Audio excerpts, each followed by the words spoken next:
Hi, hello. My name is Dan O'Connell, and I am the co-founder and joint CEO of BrandLab 360. Thank you for having me today.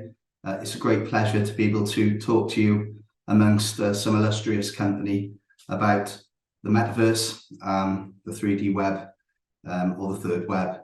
My name is Dan O'Connell. I'm the co-founder and joint CEO of BrandLab 360. I founded BrandLab 360 alongside Jen Drury back in 2015, probably way before the term the metaverse or Web3 became into the popular consciousness.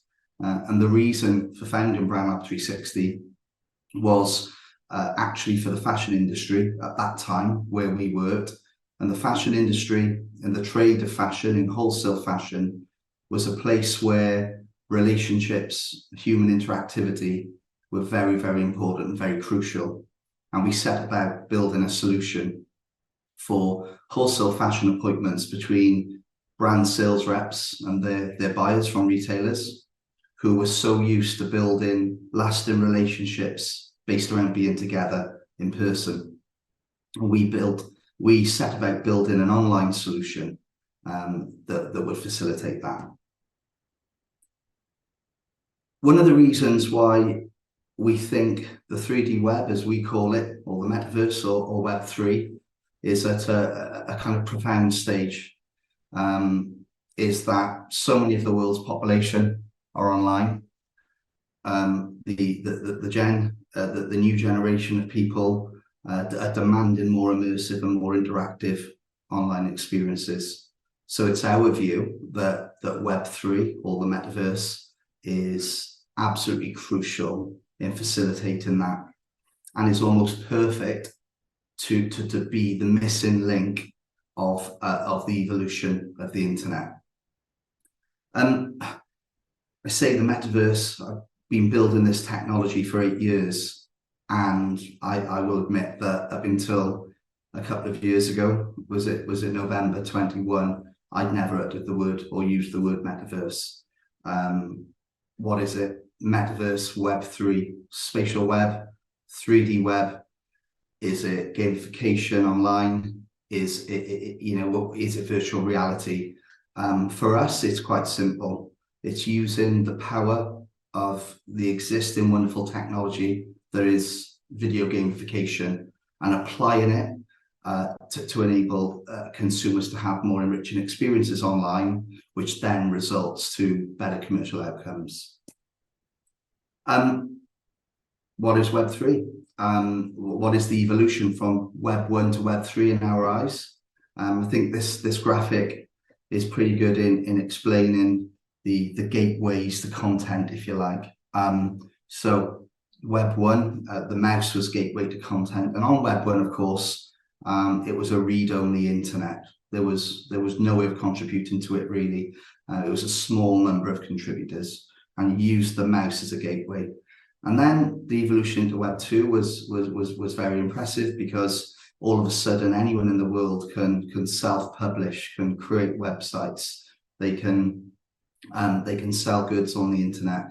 And of course, with the onset of mobile technology and social media, you're able to use our fingers as the gateway to content. And then, of course, we go into the metaverse and the use of avatars as the gateway to content in immersive environments in real time. I think I'm going to show you a clip in a moment. Actually, it's some of it.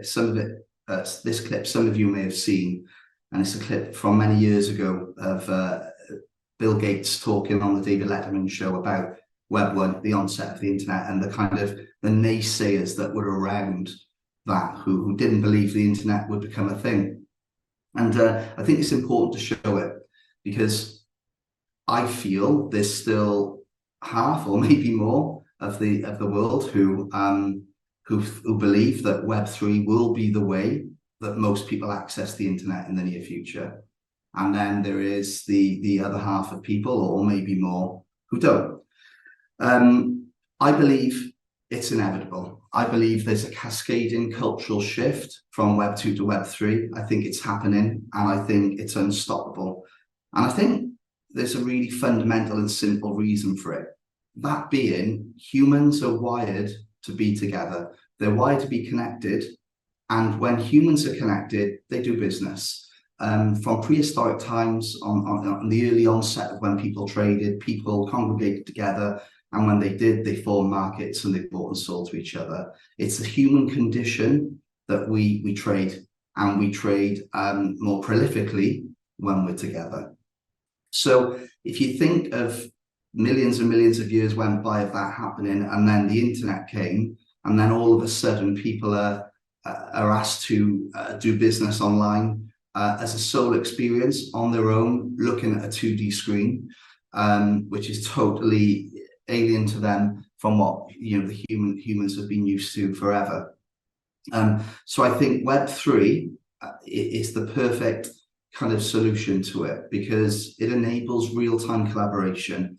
It enables people to shop together, to be online together, and it's more akin to human nature. So although the technology of Web3 or the underlying technology or the theory of it, which I believe is video gaming, has been around for a long time, that in itself has always monetized itself on collaboration and people building things together. So I believe that the Web3 or the spatial web or 3D web, as we like to call it, it is inevitable, because it gives more enriching consumer experiences and human experiences and much better commercial outcomes. Those two things, along with efficiencies it can provide in non-retail situations and the efficiencies it can provide in value chains, along with all the other bits of Web3 tech like blockchain and smart contracts, I believe it's an inevitable solution. Here is the said clip. But I think about this, and what about this internet thing? Do you know anything about that? Sure. What the hell is that exactly? Well, it's become a place where people are publishing information. Right. So everybody can have their own homepage. Companies are there, the latest information. It's wild what's going on. You can send electronic mail to people. It is the big new thing. Yeah, but it's easy to criticize something you don't fully understand, which is my position here. Go ahead. But I can remember a couple of months ago, there was like a big breakthrough announcement that on the internet or on some computer deal, they were going to broadcast a baseball game. You could listen to a baseball game on your computer. And I just thought to myself, does radio ring a bell? You know what I mean? There's a difference. There is a difference. It's not a huge difference. What is the difference? But you can listen to the baseball game whenever you want. Right. Too. Oh, I see. So it's stored in one of your memory deals. Exactly. And then That's the RAM that you talked about earlier. Yeah. Do tape recorders ring a bell? Okay, so I love showing that clip. I believe that it neatly kind of crystallizes perhaps where we are now with Web3, with kind of the onset of this very fast growing technology, with a bit of resistance to change. As I'm talking through that, I'm just going to show a little clip of a retail experience in some of our work, and maybe just showing how interactivity and placing humans inside of an experience, inside of a website, if you like, talking to an AI generated avatar of obviously myself there is something that enriches online experiences. I think the switch from flat screen 2D with some interactive videos now and social shopping on social media directly into giving people the chance to be able to shop within an experience, to be able to manipulate products inside of the experience, to be able to use the power of gamification, where if you think about it in a game, in some of the famous games, you can do anything. You can imitate real life, but you can also do the fantastical. You can pick up objects, drive cars, fly planes. There's nothing you can't do. So for me, bringing that into a consumer shopping experience, or bringing into virtual HQs or remote working experience, events, stuff in value chains, it's an obvious thing. One thing I believe in terms of building the 3D web, there was just a quick clip there of how in one of our environments here, the consumer transacts, and you'll have noted that it's directly to the vendor's website. I think that's key. That's very, very important. I think there's a lot of great things within e-com, including obviously logistics and transactional ability, and the tech within that's excellent. I don't think that innovation directors of major companies are ready to rip up and re-engineer what they've built over 25 years in terms of their existing e-commerce infrastructure. So one thing important to us is the ability to embed existing product links into environments so people can check out as normal, but maybe also using more elements of gamification to check out in a more fun way, perhaps. We all get emails about stuff we've left in baskets. Well, obviously in these environments, the basket can float in front of you and encourage you to check out. And there's the, again, the fantastical, the virtual pet there, answering questions linked up to AI about the website itself. So I think the interactivity, the entertainment factor, we hear a term we like a lot called retailtainment, and I think it's key, because if you're entertained, if you're distracted, if you're entertained and you're not distracted, you're more likely to complete purchases. So to build the 3D web, so if we're looking at an aim of more people in the world accessing the internet via 3D web or Web 3 than Web 2, what does it need? Well, we firmly believe it's got to have two very important things. It has to have photorealistic graphics, in my opinion. It's not always been possible to do that, especially without, very high performance computers or devices or hard drives, Xboxes and that type of thing. But I believe it's crucial, because the more realistic you can make it, the more someone's immersed. But I also believe that it has to be accessible in a web browser. We have to be able to access it the same way as we currently access the internet. I love headsets. I love every aspect of this industry, but you're not going to have a mass migration of people from Web 2 to Web 3 if there's a barrier to entry. And I believe buying a headset, using a headset is a barrier to entry. It has to be really agile. You have to be able to use it on your phones. But ultimately, I believe you have to be able to go in your search engine or type www and access the experience as you normally do the internet. Of course, marrying photorealistic graphics in real time with unlimited users and collaboration in a browser streamed is difficult. But when we started building our technology, it was the prime thing, built from the ground up with the networking architecture that enables people to log on to a browser and enter a 3D experience with realistic graphics. And for me, it's the most important thing.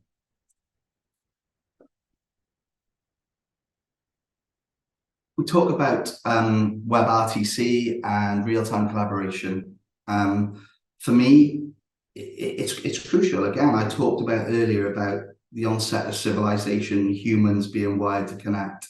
I believe the internet as we know it is a sole experience and not akin to human nature. So for me, the very, very biggest bonus, superb kind of outcome of the onset of the metaverse is the ability for people to congregate together. That goes obviously for things like events and meetings and all those things that are crucial for human interaction, but also shopping, social shopping. There are a number of experiences that we've deployed for global brands where the commercial outcomes on sell-through rates, size of baskets, and all sorts of things are proven to be higher when people are in there together, shopping together. So it's a great human step forward for an enriched experience, but it's also a great move forward in terms of commercial objectives. So for me to build the 3D web, have to be able to have unlimited people accessing experiences, so we can again replicate real life. And of course, one thing I always say is that the onset of the metaverse is not here to replace real life. It's just to enhance and disrupt what we already do online. And I think one thing is interesting at the moment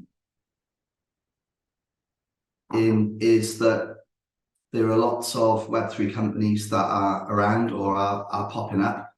I guess to provide agency style support to brands as they dip their toes into virtual experiences online, and that's great and that's needed.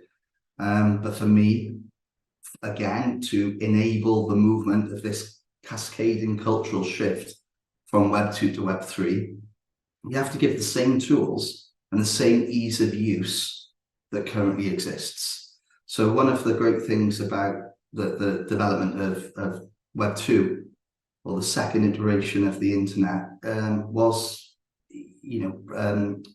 websites like Shopify and Squarespace and Wix, where people could build their own websites, end users could build their own websites. So customization is very, very important, because we have to give end users the ability to do what they currently do, build their own 3D websites, just like they build their own 2D websites. But of course, there's massive advantages of building in 3D to 2D. In 2D, we can drag and drop photographs around and banners and blocks. In gamified environments, everything is a 3D model. We can really use our imaginations to create beautiful experiences, but you have to give the end users the tools to do that. And of course, in the layer of that ecosystem, there's not everyone, just like in Web 2 now, is going to want to build their own websites. So not everyone is going to want to build their own 3D websites. So we have to give developers, creatives, agencies the tools they need, devs tools, SDKs, and all the rest of it, so they can build beautiful experiences, especially for big global brands. So one thing we've tried to do at BrandLab 360 and the development of our platform is to provide these tools, and that's what we've done. Next year, actually, we are launching a dual platform to do exactly that type of thing, with the great graphics published in a browser. And in some ways, I believe that has to be as easy as building by store. And again, I believe it is, because it's like merchandising or dressing your own home on a retail experience or your own shop. Again, bringing real life behaviors online. So I believe there's great wins there for micro business and small businesses, SMEs, to build their own 3D stores, from retail stores to beauty salons, to services websites, solicitors, accountants, and everything else in between. But again, whilst also giving creatives, developers, and Web3 professionals the tools they need to create incredible experiences with great outcomes. For me, the very, very, very biggest thing to build the 3D web, and something that is non-negotiable for us, is putting consumers in the experience. Sounds simple, but of course not everyone does it. One of the kind of ways to fudge beautiful looking photorealistic experiences and put them in a browser is to take 3D rectangular photographs, screenshots of a gamified experience, and allow the user to click around the photograph like Street View of Google Earth. But to me, that's missing the point.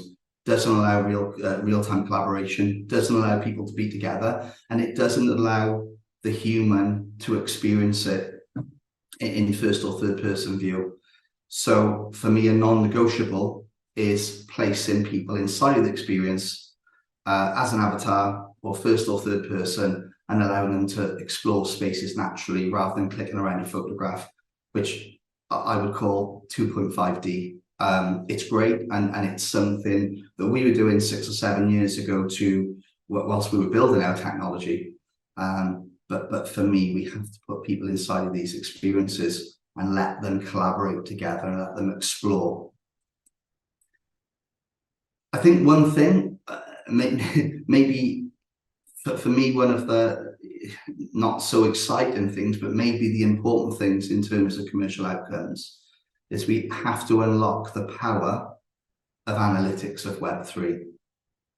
We all know the huge kind of industry around data and analytics and how important it is. And we know what e-com can provide in terms of analytics. But there's a really untapped incredible amount of analytics that can drive commercial outcomes that exist within Web3.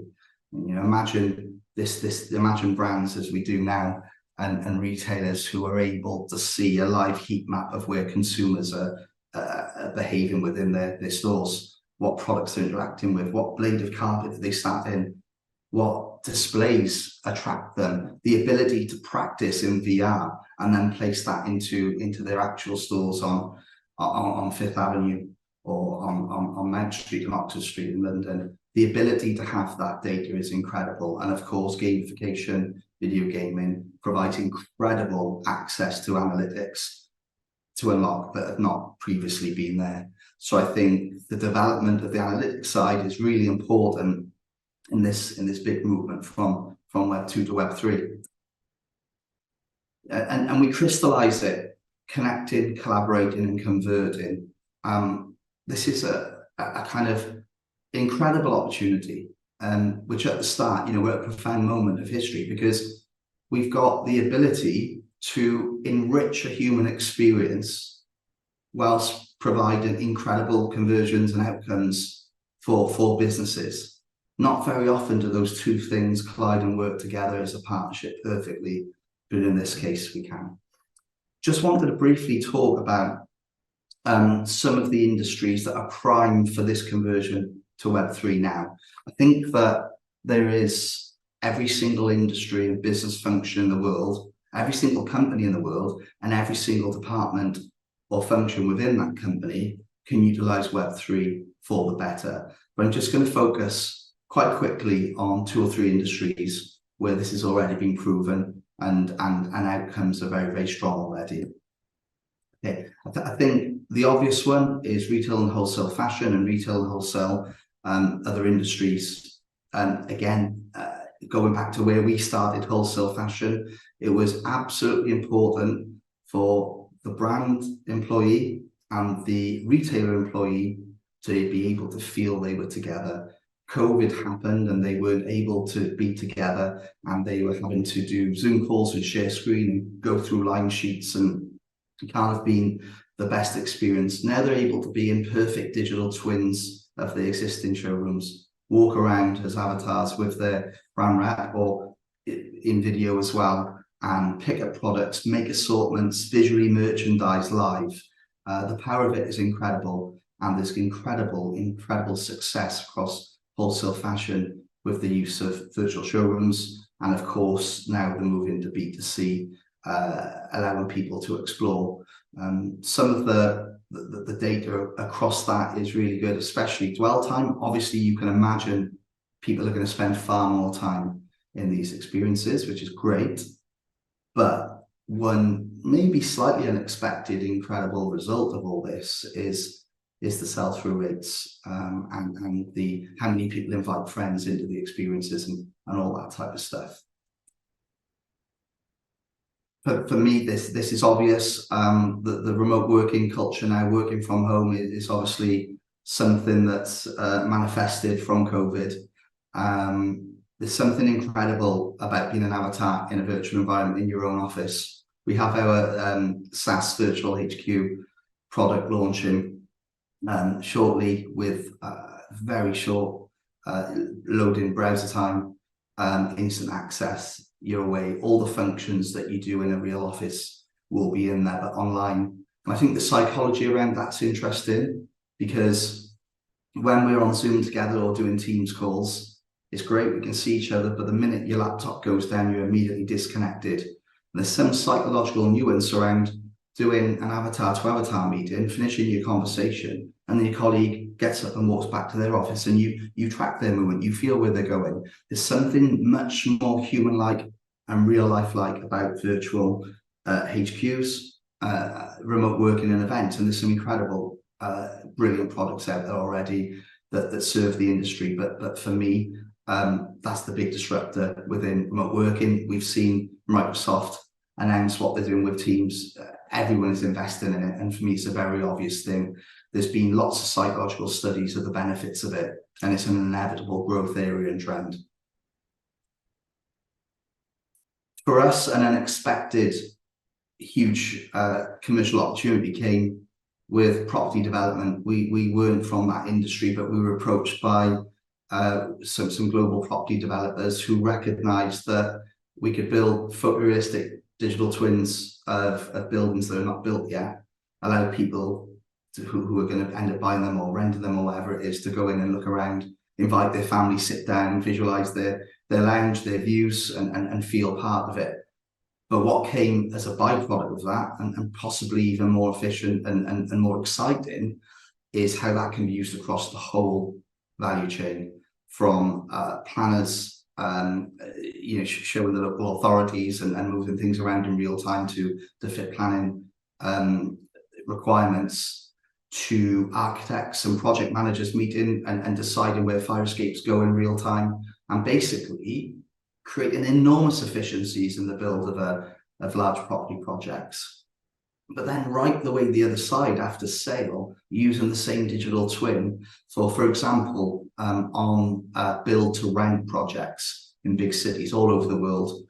The stats that show that if someone who lives in a building is friendly with another person, they'll stay 50% longer or 25% longer. If they know 4 people, they'll stay 300% longer.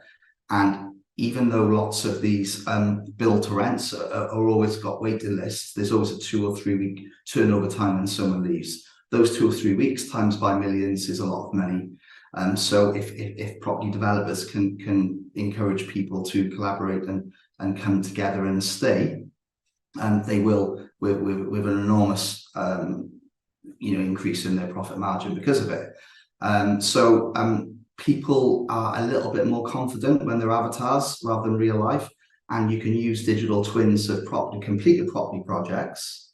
After all the bonuses, you've used it in the value chain and then selling them, but for them people to get to know each other in a digital twin of their home, to make them make introductions to their neighbours and friends.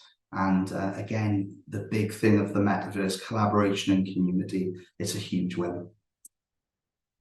And that moves on to immersive learning and training, which probably is the most obvious. I think a lot of us will think that there's so much nuance around this, but just on the kind of notion that a human retains 10% of what they read and 20% of what they see, but something like 80% of what they experience.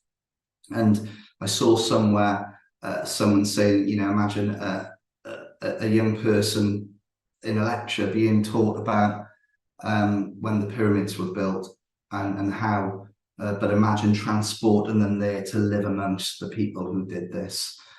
So for immersive learning and training, retention, skills development, I believe that the 3D web can provide a huge benefit to society going forward and for companies in this space.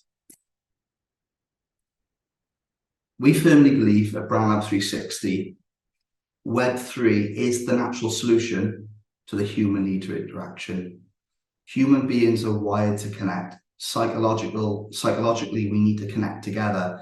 And social media has been a great advance in that, because it's enabled people to connect in real time via texting, photographs and videos. But virtual reality, Web3, gamification, the 3D web gives people the ultimate chance to be together and feel together when they're doing things online. Not to replace what we do in real life, but to enhance what we do in real life. I'm just going to end by showing a little show reel to be indulgent about some of Brown Lab 360's work for some global brands. And it kind of neatly brings together some real world examples of everything I spoke to in my presentation. I think the overriding theme, though, is the input to build the 3D web is a number of things. For us, we always focused on building the networking architecture so that we could enable photorealistic environments in real time. We firmly believe you have to give people the tools to self-publish, to collaborate and convert. You have to be able to allow multiple people in experiences at the same time. For me, the 2.5D 3D photographs clicking around it doesn't go far enough. It's great and it provides some great outcomes, but it doesn't go far enough. We have to put people in the experiences so they can feel it. They can feel those human behaviors, what they do online. But most importantly, we have to do that without a barrier to entry. We have to do that in a web browser so consumers, businesses can do everything they do in 3D with photorealism, but as they do at the moment by going into a search engine or going into www. whatever it is and accessing these beautiful experiences. Thank you very much for listening to me today. I'm Dan O'Connell of Brand Map 360, and it's been a pleasure to talk to you. Thank you.